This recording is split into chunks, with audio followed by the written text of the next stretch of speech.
আসসালামু আলাইকুম রহমতুল্লাহ। আজ 16 ডিসেম্বর 2024। সবাইকে বিজয় দিবসের শুভেচ্ছা। সেই সাথে যাদের আত্মত্যাগে আজকের এই বিজয়, তাদের সবার জন্য বিনম্র শ্রদ্ধা।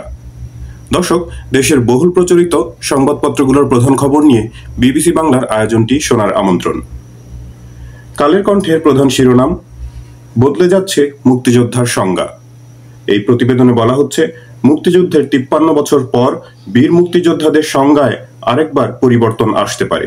প্রস্তাবিত নতুন সংজ্ঞা অনুযায়ী মুক্তিযুদ্ধে সরাসরি অংশগ্রহণকারীরাই হবেন বীর মুক্তিযোদ্ধা। অন্যদিকে বিশ্ব জনমত গঠনে ভূমিকা রাখা ব্যক্তিরা, মুজিবনগর সরকারের কর্মকর্তা কর্মচারী, চিকিৎসা সেবা প্রদানকারী, শিল্পী, সমাজসহ যারা মুক্তিযুদ্ধে বিভিন্নভাবে সহায়তা করেছেন, তাদের যুদ্ধ সহায়ক করার প্রস্তাব দেওয়া হয়েছে। একই সঙ্গে মুক্তিযোদ্ধা হওয়ার সর্বনিম্ন বয়সেও পরিবর্তন আসতে পারে। মুক্তিযোদ্ধাদের সর্বনিম্ন বয়স হতে পারে 13 বছর। 2022 সালের জাতীয় মুক্তিযোদ্ধা কাউন্সিল জামুকা আইন সংশোধন করে অধ্যাদেশ করার উদ্যোগ নেওয়া হয়েছে। মুক্তিযুদ্ধ বিষয়ক উপদেষ্টা ফারুক ই আজমের মতে, জামুকার আইনে কিছু দলীয় ন্যারেটিভ আছে। এটা নৈর্ব্যক্তিক একটা অবস্থান থেকে হওয়া উচিত বলে তিনি মনে করেন। স্বাধীনতার পর 1972 সালে প্রথম মুক্তিযোদ্ধার সংজ্ঞা নির্ধারণ করা হয়। সেই সংজ্ঞায় মুক্তিযুদ্ধে মুক্তিবাহিনীর সদস্য হিসেবে যারা দায়িত্ব পালন করেছেন তাদেরই মুক্তিযোদ্ধা বলা হয়েছে। পরে 2016 সালে বিগত আওয়ামী লীগ সরকারের আমলে এক গেজেটের মাধ্যমে মুক্তিযোদ্ধার নতুন সংজ্ঞা নির্ধারণ করা হয়। এই সংজ্ঞায় রণাঙ্গনের যোদ্ধাদের পাশাপাশি বিশ্ব জনমত গঠনে সক্রিয় ভূমিকা পালনকারী বাংলাদেশি নাগরিক, মুজিবনগর সরকারের অধীন কর্মকর্তা কর্মচারী, দূত, নির্যাতিতা, বীরাঙ্গনা, স্বাধীন বাংলা বেতার কেন্দ্রের শিল্পী ও কলা কুশলী, দেশ ও দেশের বাইরে মুক্তিযুদ্ধের পক্ষে দায়িত্ব পালনকারী বাংলাদেশি সাংবাদিক, আহত মুক্তিযোদ্ধাদের চিকিৎসা সেবা দেওয়া মেডিকেল টিমের ডাক্তার, নার্স ও সহকারী, এমনকি স্বাধীন বাংলা ফুটবল দলের খেলোয়াড়ও মুক্তিযোদ্ধা বলা হয়েছে। তবে নতুন খসড়ায় তাদেরকে যুদ্ধ সহায়ক নাম দিয়ে শ্রেণীভুক্ত করার চিন্তা করা হয়। স্বাধীনতার এত বছর পরও মুক্তিযোদ্ধার সংজ্ঞা ও তালিকা চূড়ান্ত না করতে পারায় হতাশা ও ক্ষোভ প্রকাশ করেছেন বীর মুক্তিযোদ্ধা ও বিশিষ্টজনরা। দ্য ডেইলি স্টারের প্রধান শিরোনাম, the day a nation cried tears of joy, অর্থাৎ যেদিন জাতি কেঁদেছিল আনন্দের অশ্রু। প্রতিবেদনে 71 ডিসেম্বরের স্বাধীনতার যে হাওয়া বইছিল এবং চূড়ান্ত বিজয় অর্জনের আগে ইতিহাসের নানা পরিক্রমার কথা তুলে ধরা হয়েছে। 1971 সালের ডিসেম্বরের শুরু থেকেই পাকিস্তান নিয়ন্ত্রণ হারাতে থাকে মুক্তিবাহিনী ও ভারতীয় সেনাবাহিনীর যৌথ আক্রমণে বাংলাদেশের বিভিন্ন অঞ্চল শত্রুমুক্ত হয়। গেরিলা যোদ্ধারা ঢাকায় প্রবেশ করে এবং 13 ডিসেম্বরের মধ্যে মানিকগঞ্জ ও নারায়ণগঞ্জ মুক্ত হয়। 14 ডিসেম্বর ভারতীয় বিমান বাহিনী গভর্নরের বাসভবনে হামলা চালায়, যার ফলে পূর্ব পাকিস্তানের গভর্নর ডক্টর এম.এ. মালিক পদত্যাগ করেন।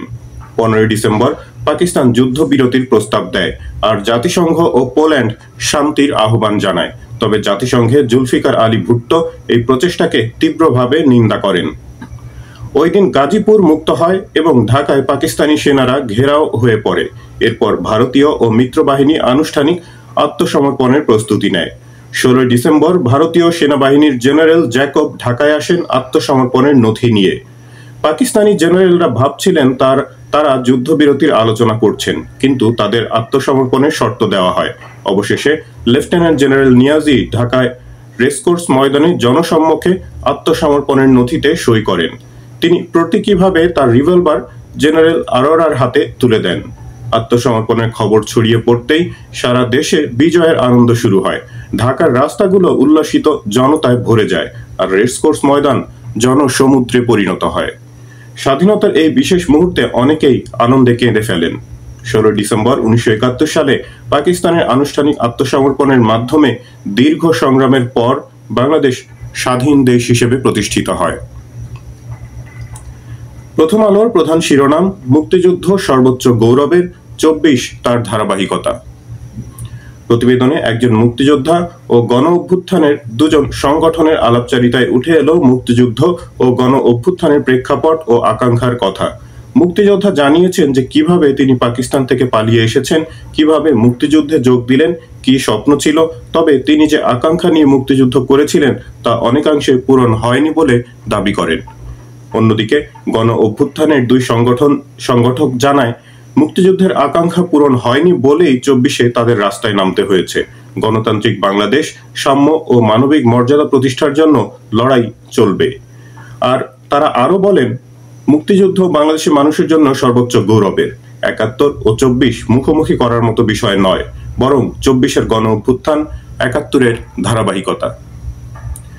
ঘণ্টা দেড়েক কথোপকথন শেষে বীর মুক্তিযোদ্ধা ও 24-এর গণ অভ্যুত্থানের দুই সংগঠক এগিয়ে গেলেন স্মৃতিসৌধের দিকে। খালি পায়ে হাঁটলেন তারা। এক পর্যায়ে তারা তিনজন একসঙ্গে সেলুট জানান 71-এর দেশের জন্য প্রাণ উৎসর্গকারীদের। সবশেষে তারা ছবি তোলেন জাতীয় স্মৃতিসৌধের একটি স্মৃতিফলকের সামনে দাঁড়িয়ে। সেখানে লেখা ছিল, এক সাগর রক্তের বিনিময়ে বাংলার স্বাধীনতা আনলে যারা, আমরা তোমাদের ভুলব না। মানবজমিনের প্রধান শিরোনাম, দূষণে ধুঁকছে ঢাকা, বাড়ছে রোগবালাই।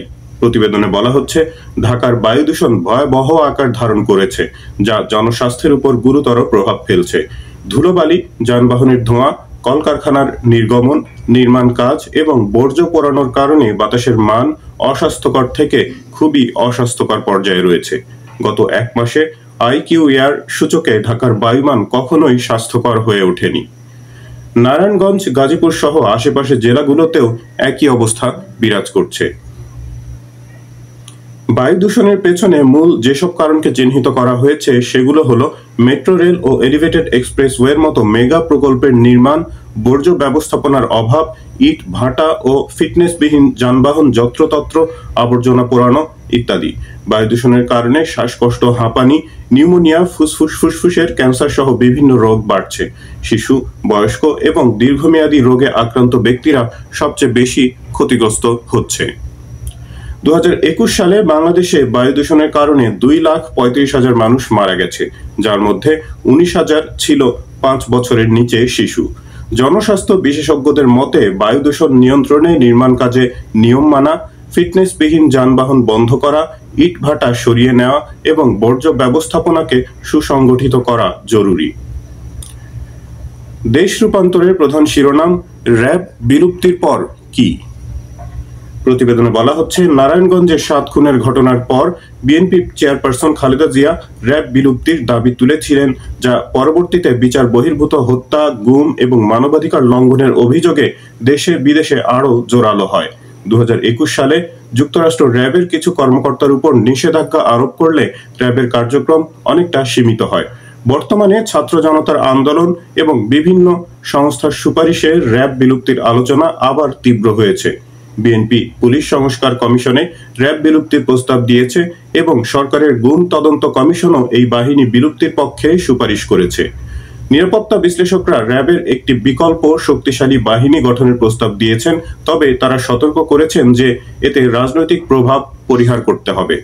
র্যাবের বর্তমান মহাপরিচালক বলেছেন, তারা সরকারের সিদ্ধান্ত মেনে চলবেন এবং সুষ্ঠু তদন্ত ও বিচারের মাধ্যমে দায় মুক্তি চান। র্যাব 2004 সালে সন্ত্রাস দমনের জন্য গঠিত হলেও বিলুপ্তির পর দেশীয় নিরাপত্তা ব্যবস্থার ভারসাম্য বজায় রাখতে বিকল্প বাহিনী গঠন জরুরি বলে বিশেষজ্ঞরা মনে করেন।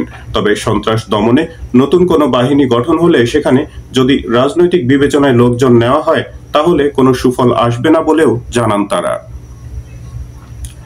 সমকালের প্রধান শিরোনাম, বঞ্চিত 764 কর্মকর্তা পদের সঙ্গে পাবেন আর্থিক সুবিধা। প্রতিবেদনে বলা হচ্ছে, অন্তর্বর্তী সরকার আওয়ামী লীগ সরকারের আমলে অবসরে যাওয়া 764 জন বঞ্চিত কর্মকর্তাকে পদমর্যাদা ও আর্থিক সুবিধা দেওয়ার সিদ্ধান্ত নিয়েছে। এই উদ্যোগে সরকারের প্রাথমিক ব্যয় হবে অন্তত 68 কোটি টাকা।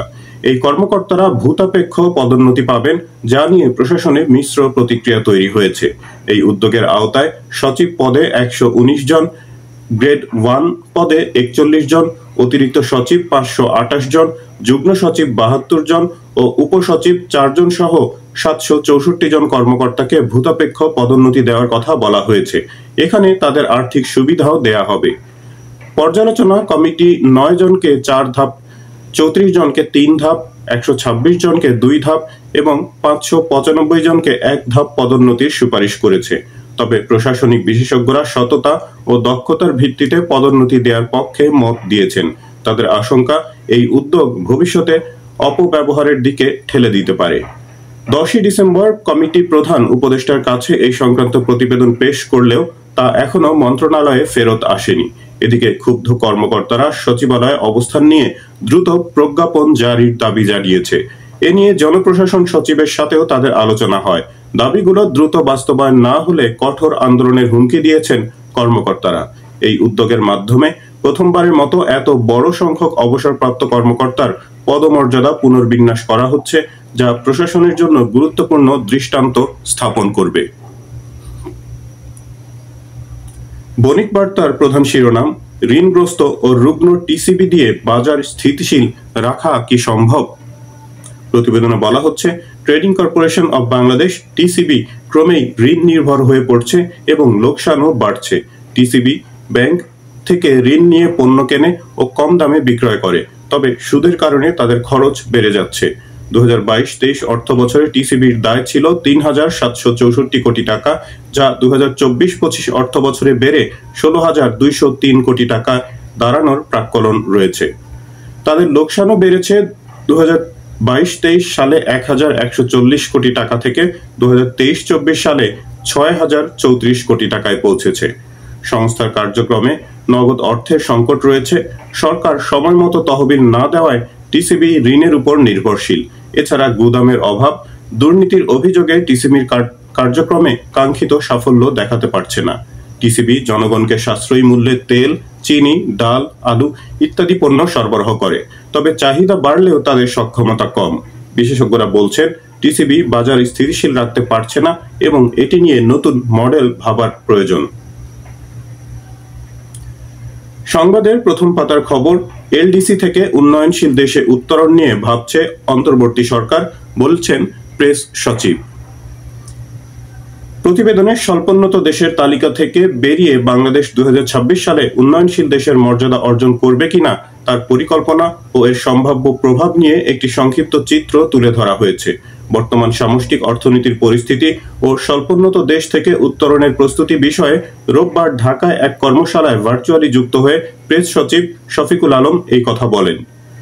2018 সালে বাংলাদেশ মাথাপিছু আয়, মানব সম্পদ সূচক ও অর্থনৈতিক ভঙ্গুরতা সূচকের শর্ত পূরণ করে উন্নয়নশীল দেশে উত্তরণের প্রাথমিক যোগ্যতা অর্জন করে। সব ঠিক থাকলে 2026 সালের 24 নভেম্বর বাংলাদেশ স্বল্পোন্নত দেশের উপরের ধাপে উত্তীর্ণ হবে। তবে স্বল্পোন্নত দেশের তালিকা থেকে বের হয়ে গেলে ইউরোপীয় রপ্তানি বাজারের শুল্ক ও কোটামুক্ত সুবিধা হারানোর আশঙ্কা রয়েছে। অন্তর্বর্তী সরকার জাতিসংঘ সহ বিভিন্ন পক্ষের সঙ্গে আলোচনা করার কথা জানিয়েছে। এক্ষেত্রে তারা সময় বাড়ানোর আবেদন করা হতে পারে বলে জানিয়েছেন, তবে উত্তরণ ঠেকানো প্রায় অসম্ভব। উন্নয়নশীল দেশে উত্তরণ হলে আন্তর্জাতিক ঋণ পাওয়ার সুযোগ বাড়বে, তবে রপ্তানি সুবিধা হারালে অর্থনীতিতে চ্যালেঞ্জের মুখে পড়বে। সময় বৃদ্ধির জন্য যৌক্তিক আবেদন করা গেলে প্রস্তুতি গ্রহণের সুযোগ পাওয়া যাবে। বলা হচ্ছে, বিগত সরকারের আমলে অর্থনৈতিক ডেটা নিয়ে কারসাজির অভিযোগ রয়েছে, যার কারণে বর্তমান পরিসংখ্যানের সঠিকতা নিয়ে সন্দেহ তৈরি হয়েছে। যুগান্তরের প্রধান শিরোনাম, বেক্সিমকোর দায় বিভিন্ন ব্যাংক ও আর্থিক প্রতিষ্ঠানে 50,000 কোটি টাকা। প্রতিবেদনে বলা হচ্ছে, বেক্সিমকো গ্রুপের মোট দেনা দেশের 16টি ব্যাংক ও 7টি আর্থিক প্রতিষ্ঠানের কাছে 50,000 কোটি টাকা, যার মধ্যে 31,000 কোটি টাকা খেলাপি ঋণ। আইন লঙ্ঘন করে 78টি প্রতিষ্ঠানকে এই গ্রুপ আর্থিক সুবিধা পেয়েছে। বাংলাদেশ ব্যাংক হাইকোর্টে এই তথ্য তুলে ধরে জানিয়েছে, জনতা ব্যাংক একাই বেক্সিমকো গ্রুপকে তার প্রাপ্যের 20 গুণ বেশি ঋণ দিয়েছে। এছাড়া অধিকাংশ ঋণ বেনামি ছিল, যা পরে গ্রুপের বিভিন্ন প্রতিষ্ঠানের নামে দেখানো হয়েছে। হাইকোর্টের আদেশ অনুযায়ী বেক্সিমকো গ্রুপের সম্পত্তি অ্যাটাচ ও রিসিভার নিয়োগের নির্দেশ দেওয়া হয়েছে। আপিল বিভাগ বেক্সিমকো ফার্মাসিউটিক্যালসের ক্ষেত্রে রিসিভার নিয়োগের আদেশ স্থগিত করেছে। জনতা ব্যাংকের একটি শাখা থেকেই গ্রুপটি 27,000 কোটি টাকার ঋণ নিয়েছে, যা মোট ঋণের 65%। বিশ্লেষকরা মনে করেন, এই প্রক্রিয়ায় ব্যাংকের কর্মকর্তারা এবং বাংলাদেশ ব্যাংকও জড়িত, তাই নিরপেক্ষ তদন্ত ও ঋণ আদায় জরুরি।